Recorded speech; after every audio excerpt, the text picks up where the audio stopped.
All right, Stephen, we'll let you kick us off and tell us how we got here. Thanks very much. Thanks for having me. So you'll hear a lot about cost when it comes to the future of healthcare. And I also want to add some things about access to care, which is going to be especially problematic locally. And then I want to add some things about prevention and the role it can play in the other two, both in access problems and in cost problems. So we start out with a very simple formula for cost. Cost equals price times volume, right?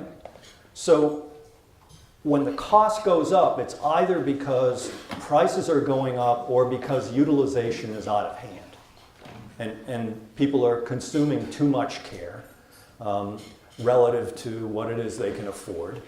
And so I want to consider each of those elements relative to the cost problem that you heard about, that the US has the largest share of its GDP devoted to health, close to 18%, depending on where you look.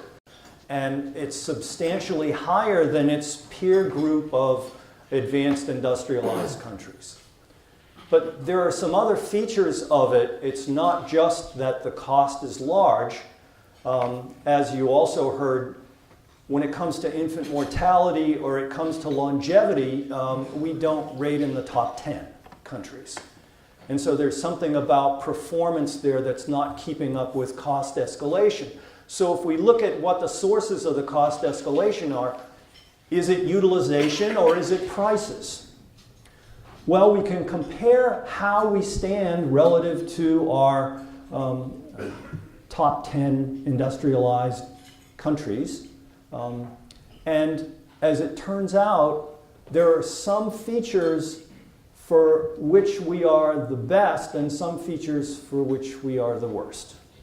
So when it comes to utilization, you've probably heard, well, the problem is, too many tests being run, too many doctor visits, too much ER activity, and so on. In the macro sense, when we compare ourselves to those 10 other countries, we're about on average.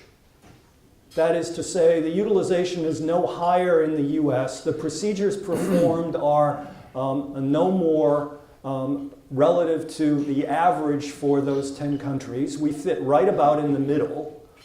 And it is the case that when we look at the number of specialists, well, there are too many specialists and they're very expensive.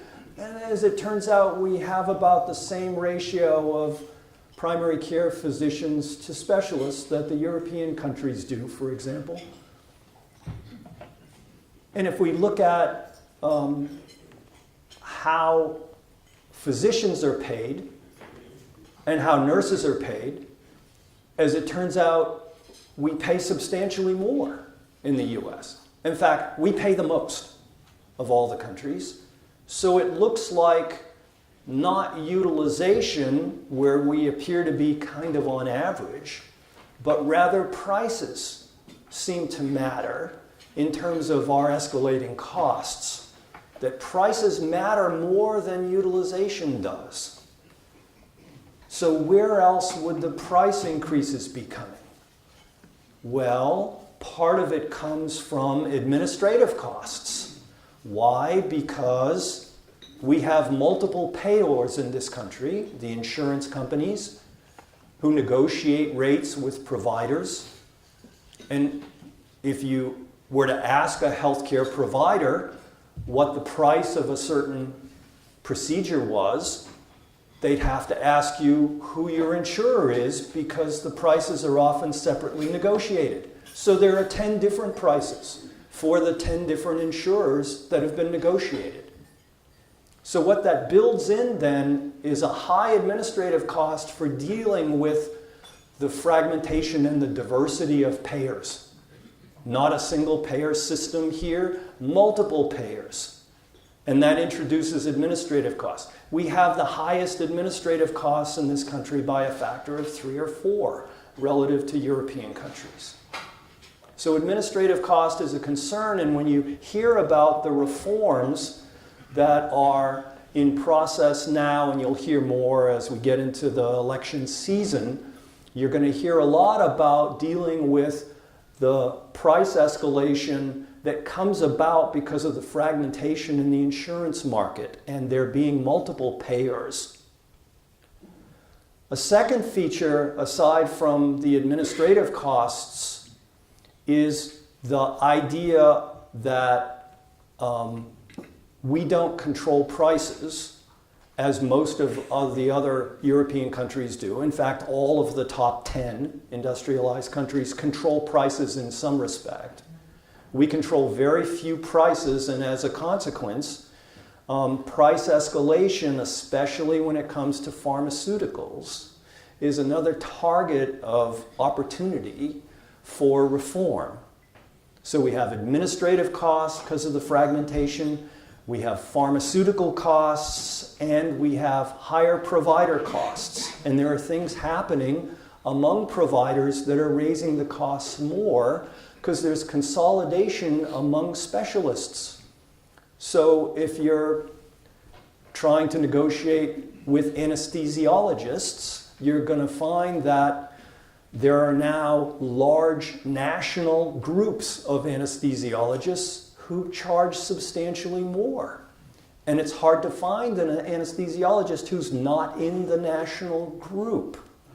So the prices are escalating from the consolidation in the specialist market. Same thing with emergency room physicians. They are consolidating their practices, and it becomes problematic when you're negotiating for the best price. So if you're a person wanting to see what the prices are of procedures because you believe that price transparency and the operation of competition is going to bring prices down, it's unclear what price you get, especially if you're attempting it outside of the framework of the payor negotiation that sets prices. You'll get one of a dozen prices depending on whom you represent, and if you're a lone wolf, you're likely to get the highest price. And the cross-subsidization then occurs for the price that you pay. So it appears that part of the future of healthcare in the US is going to be addressing this cost escalation. And the cost escalation is not about reducing utilization by increasing co-pays or getting people not to go to the doctor when they need to go. It's really going to be about dealing with the escalating prices on the part of providers, the administrative costs, and the pharmaceutical companies. Now, let me shift to access issues. In terms of access, the US is the only country among those 10 where we have people who are not covered, who are uninsured, who don't have access. And the average after the Affordable Care Act, which addressed access through these insurance markets that were set up so that people on their own could afford insurance because it was heavily subsidized, and insurers were given sort of risk margins so that they could insure people who were sicker and had pre-existing conditions and so on. That reduced the uninsurance rate in the US to 10%.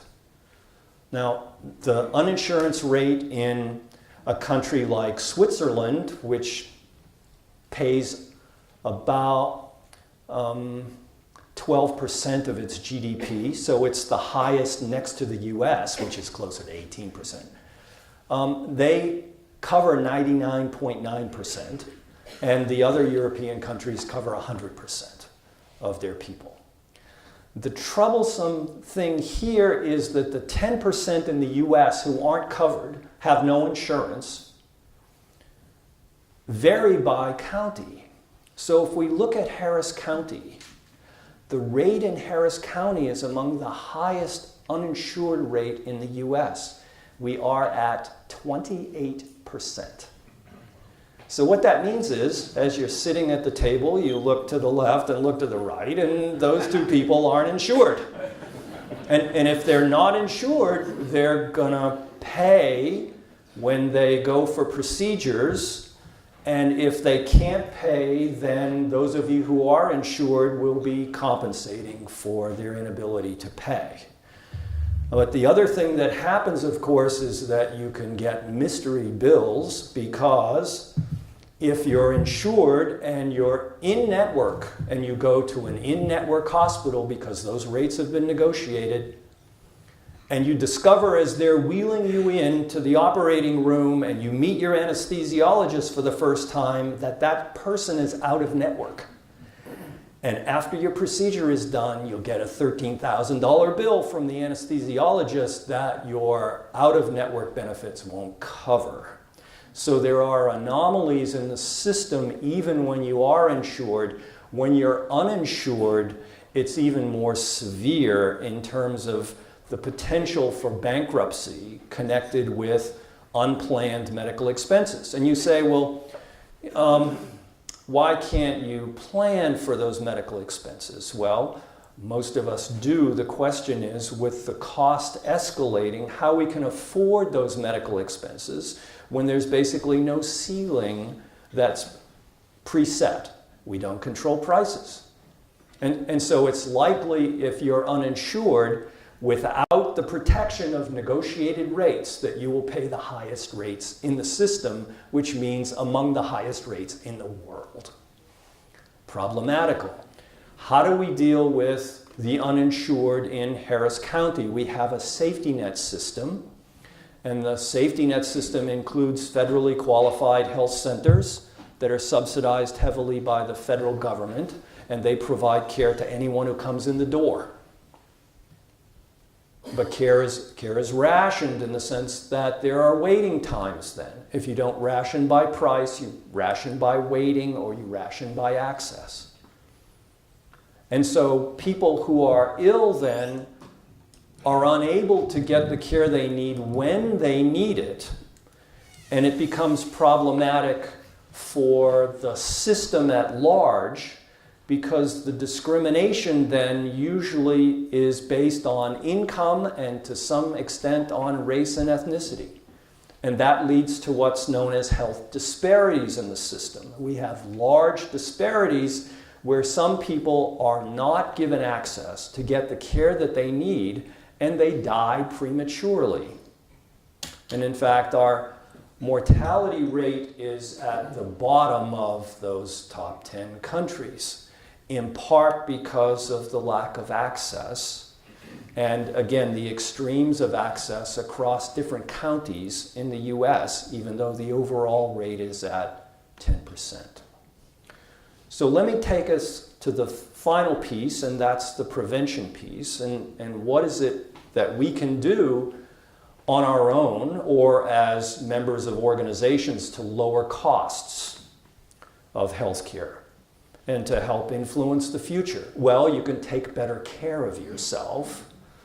That is, you can make lifestyle changes that are difficult and often intractable, but you can seek out opportunities, and you, in your financial stratum, have more opportunities to be healthy, whether you choose to take them up or not, have fewer barriers. As you move down the income ladder, the barriers increase and the opportunities diminish. So there is a direct relationship between income and level of education and longevity in this country and actually around the world. You see that gradient of income influencing how people can be healthy. So if we want to increase the health of the population, it's not enough to worry about our own lifestyle. We need to worry about that balance between opportunity and barriers to health. And the balance, again, gets shifted along that income gradient. So the lower our income, the more barriers relative to opportunities to be healthful. So if we want to deal with the fact that access to care, which is really sick care, it's not health care. You get it when you're sick. You don't need it when you're healthy. If we worry instead about preventing those illnesses, then we need to invest more in lowering that ratio of barriers to opportunities for health on a community-wide basis, which means that we need to worry about the health of populations and not just our lifestyle changes, but introducing opportunities across communities so that they can live healthier lives. And I'll stop there. Okay, thank you. I don't know which one of you is going to start, but. Yeah, so I'm Graham Hunter and work for a firm called Heritage Group. As Deborah said, we're a healthcare focused venture capital and private equity firm based out of Nashville. Heritage Group was actually founded by a couple of our partners over 30 years ago to be the umbrella corporation for their own entrepreneurial efforts. So they were healthcare entrepreneurs by trade. One of the first businesses they started was in the early days of the ambulatory surgery center space. They sold that business successfully back in the 90s. And one of the other big successes was actually here in Houston. It was a company called Heritage Health. Started out as an independent provider group that was taking risk and trying to better manage the cost of members and getting shared savings and bonus payments for doing that from a health plan. They actually canceled their contract with the health plan and became one of the first provider-led health plans and sold that business to Universal American. It was highly successful. And so they've been kind of on the innovative side of healthcare for a long time. On the heels of Obamacare and the Affordable Care Act, they decided to raise a fund, at which point I joined up with them. And we brought a very unique angle to venture capital or private equity world, which was all of our capital comes from large healthcare companies. So the companies that we're investing in healthcare services and IT are selling into and partnering with our limited partners in the fund. We have 9 health systems, represent and manage over 500 hospitals across the U.S., which is roughly 10% of the beds in the U.S. Memorial Hermann is one of those partners and has been with us since inception. We also have 7 Blues plans that insure over 21 million lives, Cardinal Health, the largest distributor, and Cerner, a large EMR company in the fund. And so we're working very closely with the C-suites of those organizations to understand their pain points and priorities, and then investing in solutions that align with their interests, address their pain points with the ultimate goal of helping them drive down costs, improve quality, and then improve access and member experience. So from a thematic perspective, we're focused on a few key big overarching trends, and there's lots of subsegments underneath it, but it's the rise of consumerism in healthcare. It's the shift from fee-for-service to value-based care, which is, rather than just getting paid every time you go see a physician and everybody having their hand out for their revenue for seeing a patient, it's treating the patient for the holistic care that they should be provided and driving the best quality care and driving savings as a result. And then it's the shift of care to a lower cost setting, so outside of the 4 walls of the hospital, to ambulatory settings, to outpatient settings, to the home. And those are kind of some of the key trends that we're focused on. And I think a lot of the problems that Deborah and Steve have talked about are things that we are trying to fix through the companies that we've invested in. And I think one of the Affordable Care Act was a big catalyst in driving initial change. And for healthcare to change, you really need incentives to change. And everybody, it's a zero-sum game. If you have a company that's saving someone money, they're taking that money from someone's pocket. And so healthcare is someone in the system is resisting change and trying to make that hard on you, which makes saving money hard. So you've got to have carrots and incentives to drive change. The Affordable Care Act did that, and I think one of the biggest shifts that we're seeing is the rise of consumerism. Over the last decade, high deductible health plans have become kind of the norm. Over a third of consumers have a high deductible plan. That was in the single digits, a decade ago. And so as costs rise, that cost is being shifted to the consumer and to the employers, and that is driving disruption in the industry, because as consumers we expect a certain level of quality, we expect transparency, we expect quality. If we have a bad experience, we're going to go on Google or Yelp or something and write about it. And so it's driving a very fundamental shift in terms of how hospitals and health systems and physicians think about delivering care.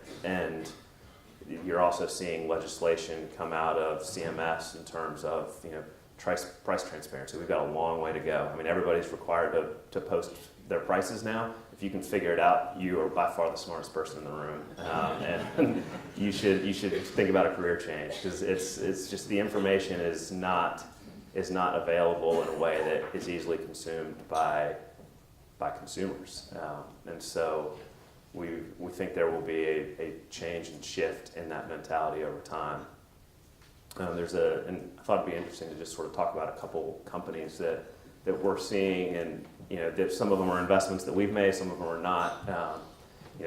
I know a number of you sit on boards, and I sit on the boards of 7 of our portfolio companies, and so we deal with this firsthand as we think about the benefits that we're offering to the thousands of employees and how that are working for our portfolio companies, and how much that cost is a burden to our companies.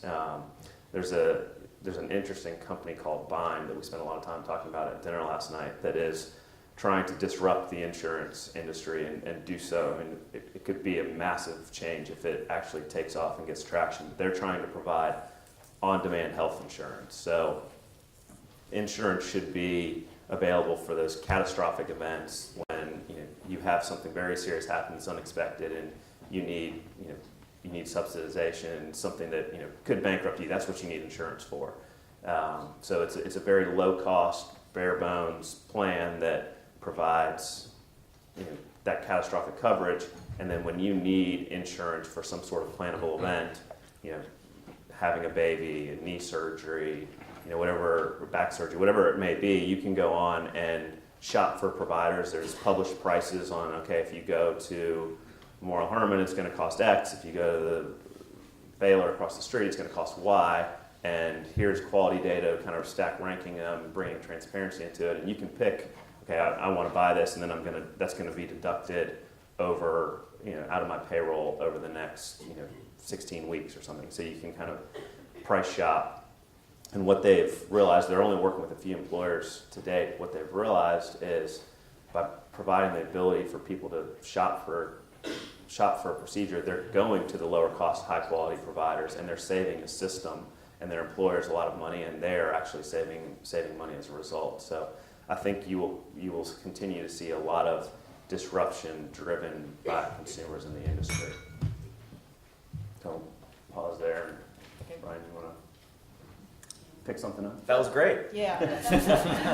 Well, I think that some of the companies you're looking at really do offer some very interesting opportunities. So I presume everybody would be interested in hearing some of the other ones and how you see those proliferating. Yeah, so I'll just add, I'll happy to talk about a few of the companies. I would just add on Graham's. So where we've been investing, I would say, is a vestige of, there's policy changes, and then we see our limited partners reacting to those, and that's, there's opportunity that's there. 3 of the other large kind of broad policy changes that we've seen that are kind of impacting investing decisions for us, I would say one is there's this continued move to lower sites of care. So that kind of follows Medicare guidelines. So it used to be in the hospital, then there was a big move into ambulatory surgery centers. This has been for probably the past 10 years. Now from ambulatory surgery centers, it's moving into the home. And so there's a lot of care models that will take care of you actually in your home and deliver services there. It's cheaper. And so as a result of that, we see a lot of vertical consolidation. I think healthcare is pretty interesting. Reminds me a little bit of industrials, but very early on. So you're seeing a lot of provider systems and payer integration, or Aetna and CVS merging, or Amazon. That's not a perfect example, but Amazon, Berkshire, and JP kind of getting together. You're seeing provider systems like Memorial Hermann operating plans, and the reason why they're doing that is because the dollars are so hard to find that you kind of have to vertically integrate in order to kind of control costs. So that's the second one, and then the third thing would just be it's getting really difficult to be a doctor. Yeah. We're seeing really, really high burnout rates kind of across the board between nurses, MPs, physicians, surgeons, or really at every level. I think they're under a lot of pressure, and so we are kind of always looking for investments on like how do you alleviate the burden of how difficult it is to be a physician. Right now, they have 15-minute increments to see patients, and that's not from them, that's from their boss. So those are just some other trends. Where have we invested that I think speaks to these trends? I think two of them are kind of telehealth oriented. We invested in MD Live. So that's a telehealth oriented company. It really sells aimed at payers and large self-insured employers. So why do we like that business? It's because it's really hard to get a doctor's appointment. It turns out that if you can just get one at your desk in between meetings, that's very helpful. And you'll actually go and see the doctor, and you can do that. And that's a very nascent industry. There's really only there's three major players, and then there's this host of players below them. So we like that investment. We also really like this investment called Vivify. Vivify Health is actually based in Dallas. And this is a remote patient monitoring system. It essentially amounts to an iPad. That iPad gets discharged with you after you have, for instance, a heart surgery or a spinal surgery.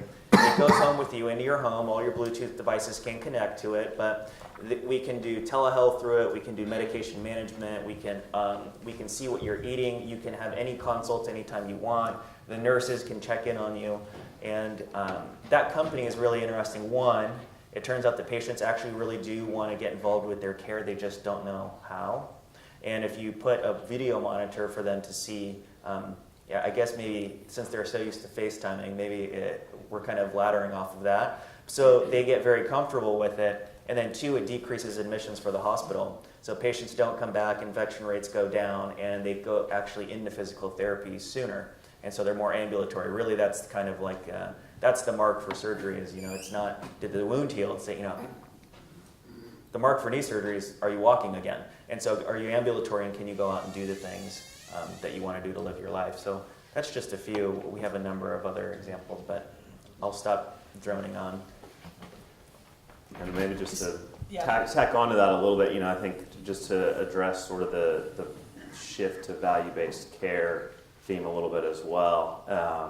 The biggest problem is the incentives aren't there today for people operating in the fee-for-service world to flip. I mean, they essentially take their revenue stream and say, okay, I'm not going to get paid anymore the way I used to. I'm going to now get paid by treating the patient and keeping them out of my hospital. So as a hospital system who's used to making all their money from patients coming in, it's a major shift to think about, okay, I'm going to treat this patient and make money by not having them in. And it's hard. And right now, everybody has one foot in the fee-for-service world and one toe in the water on the value-based care world. And where we see most of the innovation happening is with companies that are, coming in with a new type of model. So Adam Bowler, who's now the head of CMMI, the innovation arm of CMS, founded a company about 5 years ago called Landmark, and they would,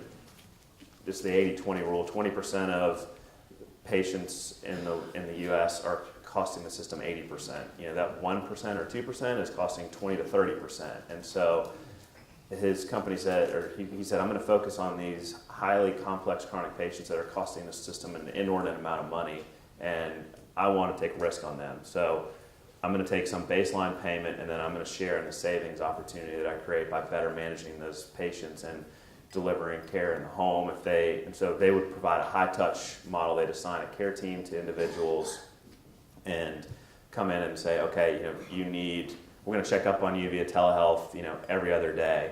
If, you feel like something's wrong and you need to see a doctor at 3 a.m, before you go to the ED, let us call a physician and send him out to your house to see you at 3 a.m. And, maybe you don't need to go to the ED and cost the system $15,000. We'll spend $1,000 to send a physician out in the middle of the night. The healthcare system as it exists today doesn't pay for a physician to go out $1,000. Give him $1,000 to go out in the middle of the night, and so they're incentivized to do that because they get a piece of the savings. And so by sort of realigning incentives for everyone around the table, that's how you drive fundamental change and how we can kind of drive costs down over time. So I want to add on a couple points here. I'm not sure that everybody realizes, we talked about we're subsidizing, but we're not just subsidizing the 28% who are uninsured here in Houston. We're also subsidizing everybody that's on Medicaid.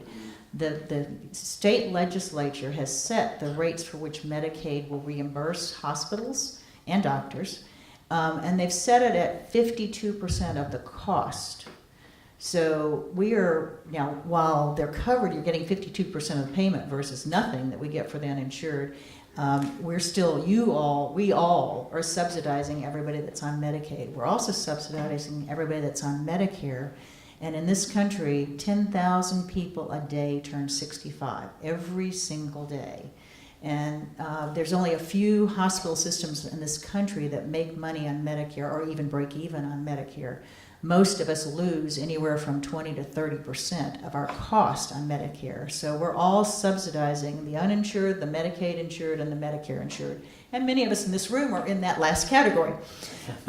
We also have an issue, if we think about expenses, and you were talking about run-up of costs. So one of the things that has been a huge increase in cost is pharmaceuticals. And you know, we all know a new drug that comes out is very expensive because you're having to offset some of the R&D, or a lot of the R&D, all of the R&D costs.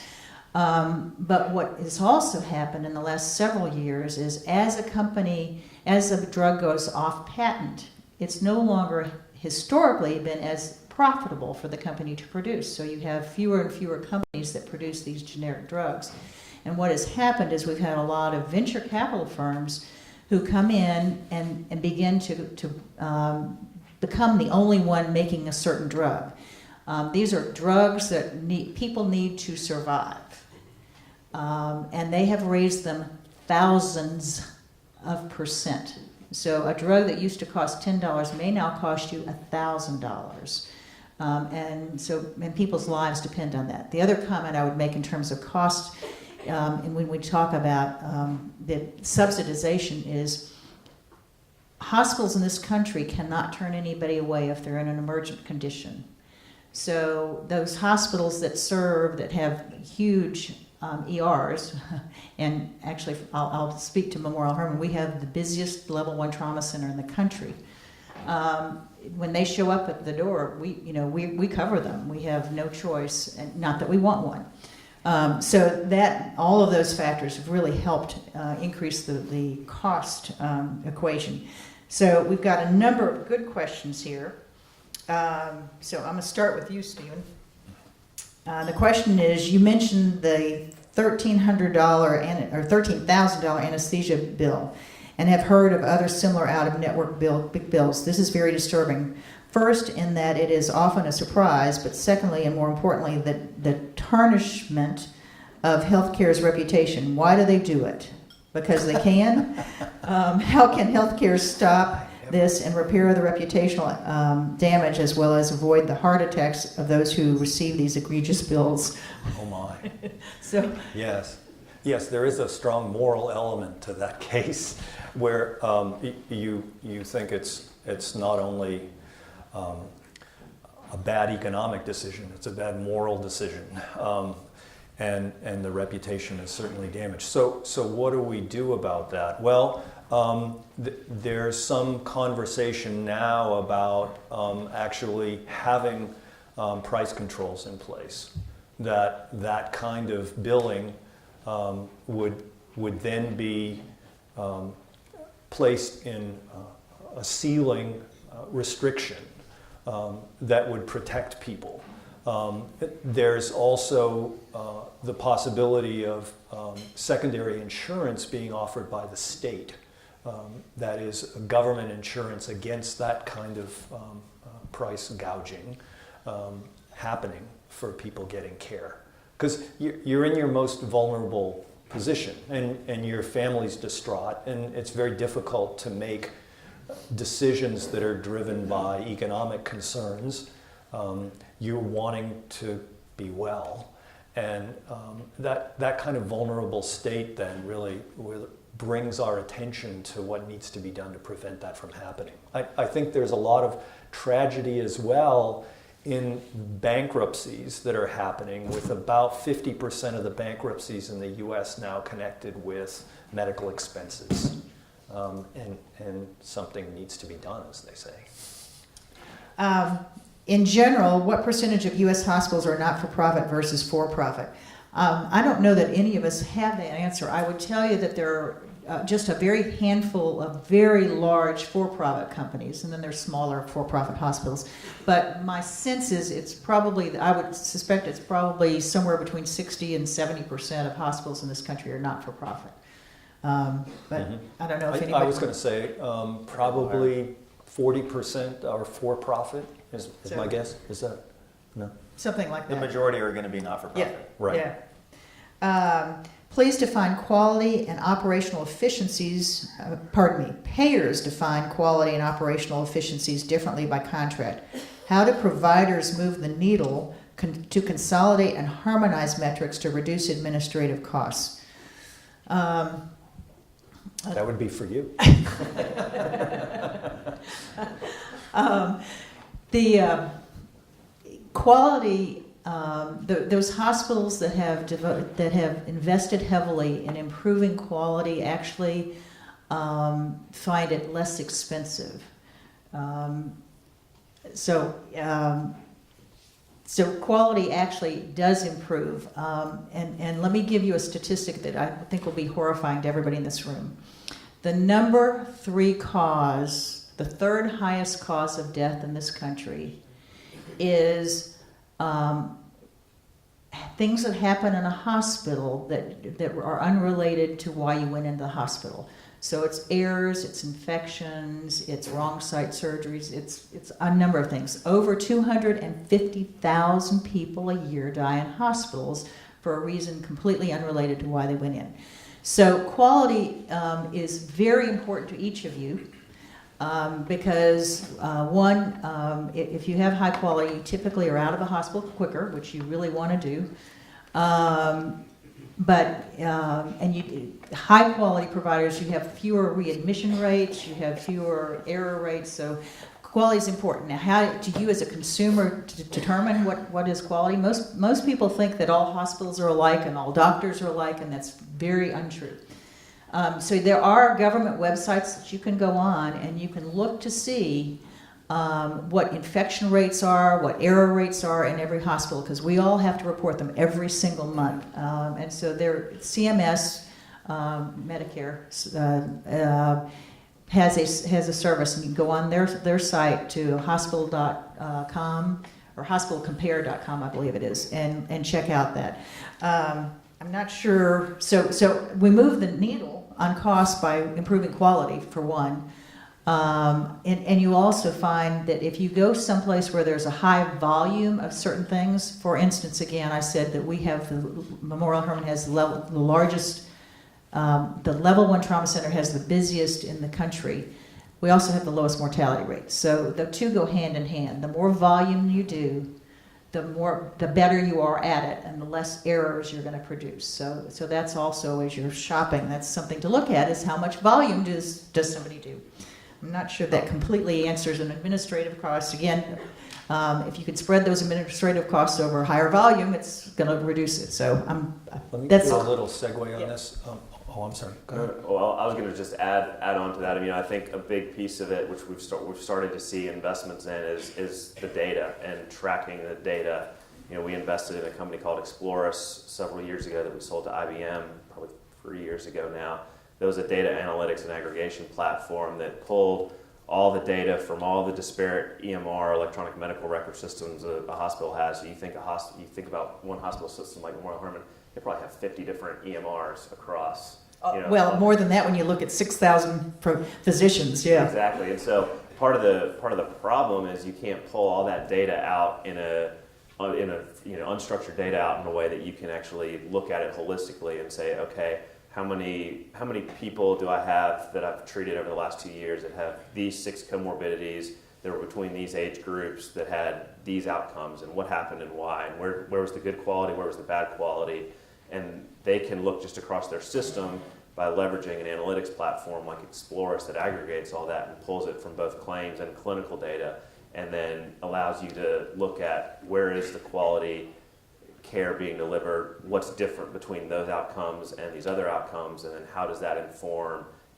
clinical care redesign and new standards of care that can be implemented across the system. So I think we're starting to see investments in that, but it's an additional cost to the system that you kind of have to add to it to get the downstream effects and the savings later on. So one of the struggles that health systems have is where do we invest and add to our costs in order to get the downstream benefit long term. Well, and I'll follow that up with, again, looking at Memorial Hermann. We have 6,000 physicians on staff. We have about 4,000 that we are clinically integrated, and by that I mean groups of physicians. So all the cardiovascular surgeons are one group, and they come together and they study what the best outcomes are, what the best experience is. And so we develop protocols based on experience. So it's evidence-based medicine, and all these physicians have to agree to follow these protocols that they develop. We don't develop. The physicians that are doing the research look at them. So that tends to, again, improve the quality and ultimately reduce costs. So the more integrated that you can be, I think it will help eventually. Now, there's one other thing that we haven't talked about.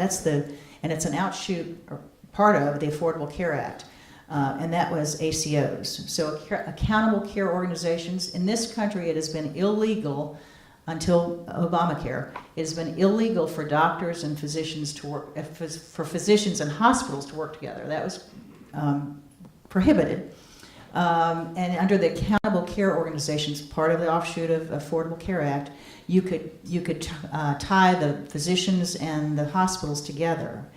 And so as a result of that, there's been a shared savings plan from Medicare, and the savings that those accountable care organizations achieved, the hospitals and physicians got back half of the cost, and CMS got half of the cost. So that's a beginning phase, and I'm not sure exactly how many there. Does anybody know how many accountable care organizations there are now in the country?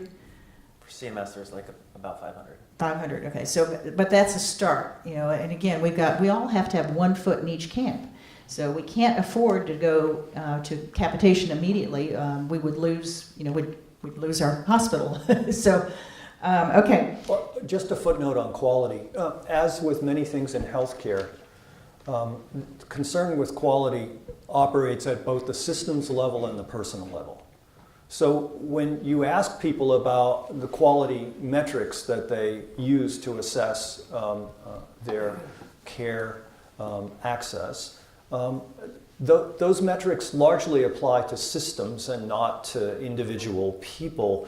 When you ask patients about their experience, it is whether or not they liked the physician they've dealt with, whether or not the nurse was nice to them. There are qualities having to do with high-touch medicine that increase patient satisfaction, and the perception of quality is based in personal experience, not in metrics. So when we want to increase the metrics, there's still this split about what people count as quality and what systems count as quality, and they're not the same. Yeah. Healthcare segmentation. Virtually all mass providers provide economy, stretch, business, first class. Why can't healthcare delivery provide services in the same manner? So I'll take an initial stab, and then Stephen, I'll ask you and anybody else, and either Graham or Brian, if you've got a thought. You're beginning to see that. You've got doctors that are going to concierge medicine. So you pay an annual fee, and then you get in to see them whenever you need to see them. So you're beginning to see that. From a hospital standpoint, hospitals try to deliver the same quality health care to everybody, but you can pay for a little nicer room if you want. But at this point, I would say that's about all that you can deliver differently. But Stephen, have you got a thought on that? So, with healthcare, because there's a drive by people, I think, to want to live longer and live quality lives longer, there's an R&D imperative within healthcare to do it better. And sometimes better means doing it differently than we currently do it, but we invest a tremendous amount of taxpayer dollars in innovation in healthcare, largely through the National Institutes of Health. And it actually is the engine that drives innovation in the pharmaceutical industry, that drives innovation in the healthcare sector generally, and it's taxpayer dollars that do that. So should we increase NIH's budget, and is that a function then of how long we expect to live on average based on this innovativeness in the system? And there's a lot of people who are now coming around to believing that that's the case, that you need to build innovativeness, and that that's one of the engines that are going to determine the future of healthcare in the country. I'd say the only other thing around concierge care is there are few hospitals, so this is very prevalent in Asia, and in the US there's very few institutions that can do this because this is really about branding. And so if you go to the Cleveland Clinic or Mayo, they can fly you in internationally, they have a different office, you check in a different area. That whole experience feels very different than your typical, going to an ER, and obviously it costs more. And there are a number of hospitals in the U.S. now. I had a friend that just had their first child in New York, and when she went into labor, and they said, do you want to upgrade to this certain kind of room? Of which she was just panicked and said, yes, absolutely. So everything's out of pocket. You just have to pay the hospital right there, and there's basically a suite of 16 rooms that are above the normal OB suites, and they have seamless, and they can deliver your kind of food, and you can get gluten-free egg rolls and do whatever New Yorkers want to do. So those do exist, and by the way, that's totally out of pocket, cash only, doesn't even go into your benefit. You just have to swipe a card, but it's possible, but it's not prevalent, and I think there's a reason for that. Yeah. And then there's a comment here: 60% of America is obese, and that is. I think it's actually slightly higher than that. That's overweight. Overweight and obese. That's the so rate. Yeah. So if we enable the lifestyle, it will only get worse. When will we allocate solutions to risk? That's a very good question. I mean, so I'll start out here. I think that is one of the biggest problems facing our healthcare system is the cost and how unhealthy so many Americans are. And I think one of the ways that we can hopefully drive some change on that is, again, by putting some incentives in place. So, employers start pushing and offering weight loss solutions and rewards for, losing weight and keeping it off. Because that will, giving someone a Fitbit and giving them, $50 to spend on something if they drop 5% of their body weight and keep it off for a year, that's going to save them a ton in downstream savings. So I think there's a long way to go in terms of incentivizing that behavior, and it's very difficult because we live in a world of instant gratification, and I get much more satisfaction from having that cheeseburger and fries than I do thinking about being healthier, and maybe cutting my life short 5 years, 10 years down the road. So you're thinking today in the moment versus long term. And so I think if you can try to find ways to incentivize the right behavior, healthy behavior, I think that a lot of that will come from employers pushing it as well as peers. There's so the reason why this is hard, there are certain good examples, right? So getting rid of serving soft drinks, in New York they don't allow trans fats, and that's actually been very helpful for people for food intake. But one of the main issues with healthcare is this idea of attribution, and it comes up constantly. The idea of attribution is you just don't stay in Houston your whole life. You leave Houston because you move to DC for a job, or you move to Austin for a new gig, or you want to retire in the country. And the problem why that is it's really hard to invest in an asset or a resource when that resource is going to move. So in Medicare, 65 years old and above, 18% of that population, the attribution, 18% churn year over year. So either they pass away or they move. And so how do you invest in a resource where 20% of that book of business is going to walk out the door, and you know it? So there's a health system called Geisinger that's in Pennsylvania.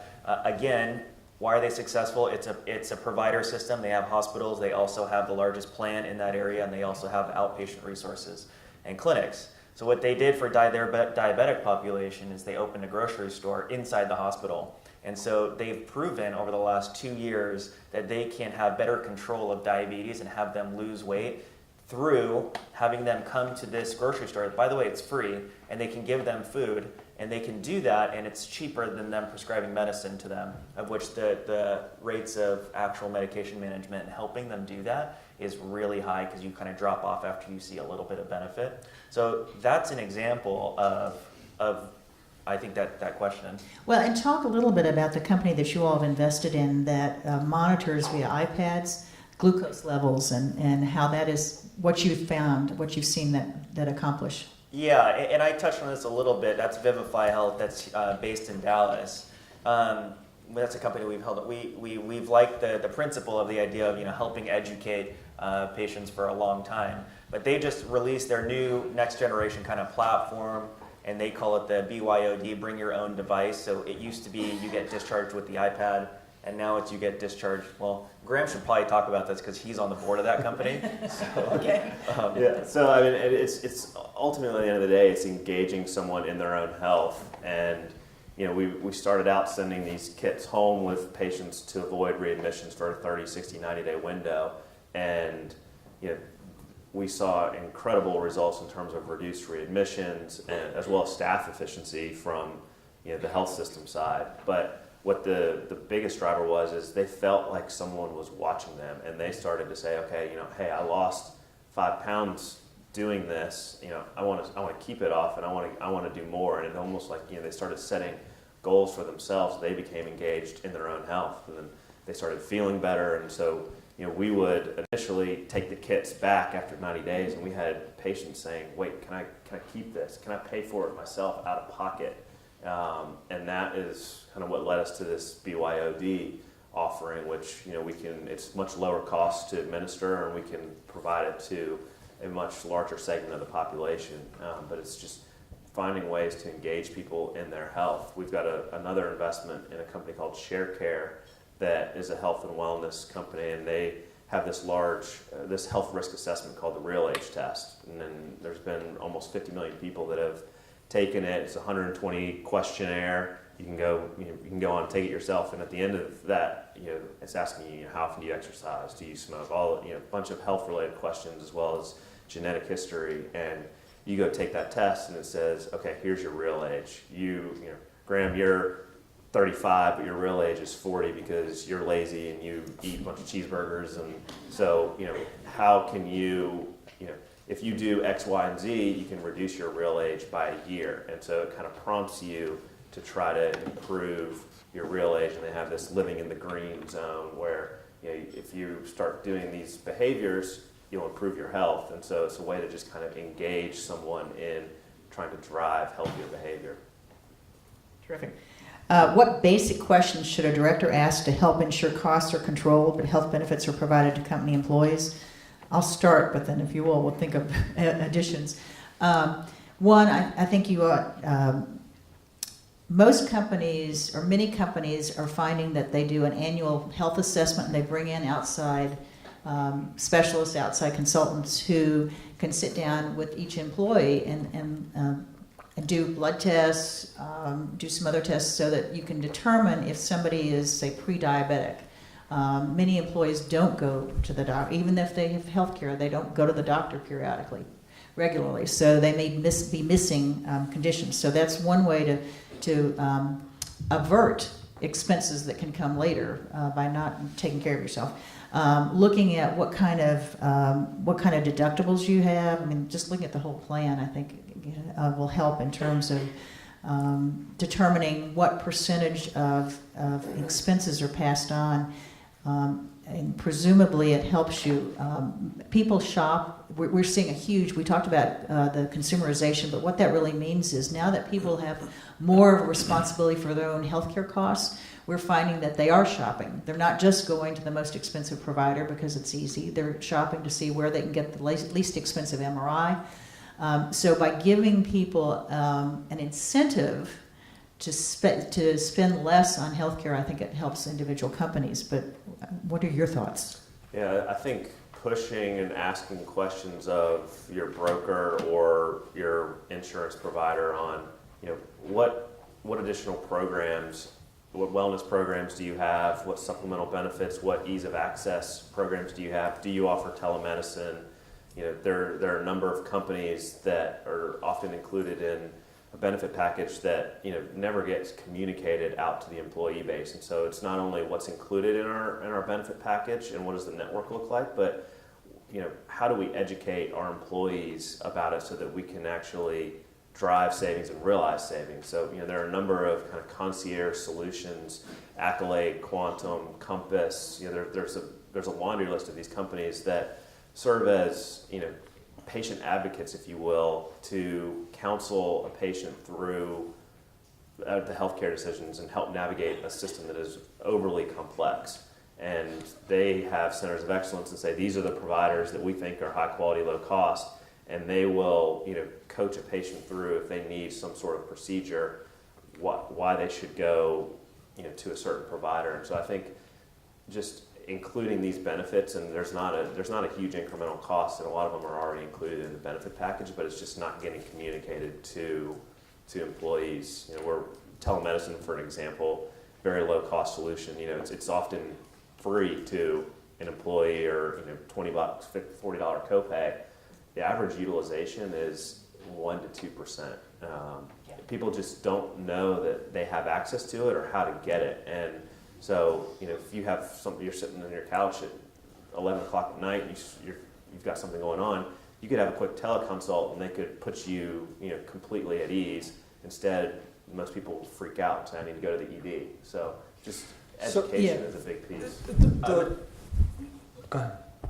Please. Okay, so the research on corporate wellness points to the core problem being sustainability, that there are a wide variety of interventions that can be done to improve the quality of employees' health, but that anyone that's tried doesn't appear to be sustainable. And in part, the research is pointing out that it looks to be a function of it being top-down kinds of choices. So the benefit manager is the one who picks. And they pick a portfolio of potential interventions that'll help their employees. And maybe they know their employees, but it wasn't the employees who were involved in deciding what package ought to be the one taken in. So if we look from the bottom up rather than from the top down, in terms of what employees are most likely to see as opportunities for improving their health or reducing their barriers to being healthy, and build from that bottom-up base, I think you can solve the sustainability problem in that instance. I would just say one last thing, just to answer it, I think, as directly as I can, would be there's too many choices for employees from employer benefit plans. And if you're on the board of one of them, I would say there's two things. One, this paradox of choice where if they have 20 options that they can choose from, they're going to choose maybe 2, but if you give them 5 options, they'll choose 4. So there's too many options out there. I would say there's a lot of science in this sector right now that the main thing would be, does the head of HR of the company and the board that you sit on have a background or at least an aptitude to understand behavioral psychology, because there's a lot happening in that sector, and if not, then they should. Good point. All right. I think we have time for one last question, and this is for all panels. What are the pros and cons, if any, for broadening access to Medicare within states like Texas who have resisted today? Well, the one thing I would say is we have left as a state over $100 billion on the table of federal dollars that we could have had to help deliver, to reduce that 28% uninsured figure. So as a state, we've lost huge amounts of money, and everybody in this room has paid for that. You want to Anybody else want to add That's a anything? pretty good headline. It's tough to follow. Yeah. I mean, I think one of the benefits was you have all these people who are uninsured who are falling through the gaps of the healthcare system and not getting care, and when they have care that's getting reimbursed, it's putting more money in the provider's pockets that they didn't have before, and enables them to invest in more programs. And so I think that's one of the downstream benefits is there's more programs that can be and more care management that can be provided to that population that is falling through the cracks historically.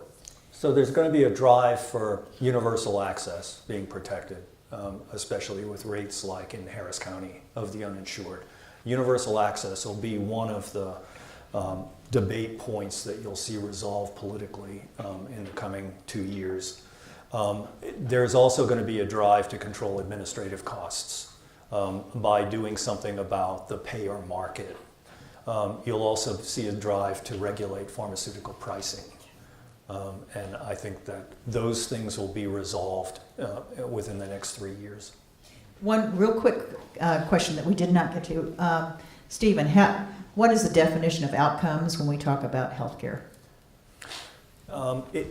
It varies with the level of analysis. So if we're looking at the U.S. as a whole, you want to have a metric that you can compare it to other countries.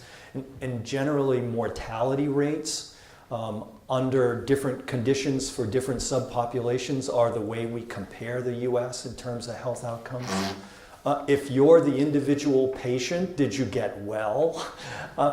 So as you go from thinking about the U.S. as a whole and comparing it to other countries down to being part of a corporation and your employees and so on, down to the personal experience of healthcare, we shift across those levels, and our perception and the value and the meaningfulness of outcomes varies depending on what level we're at.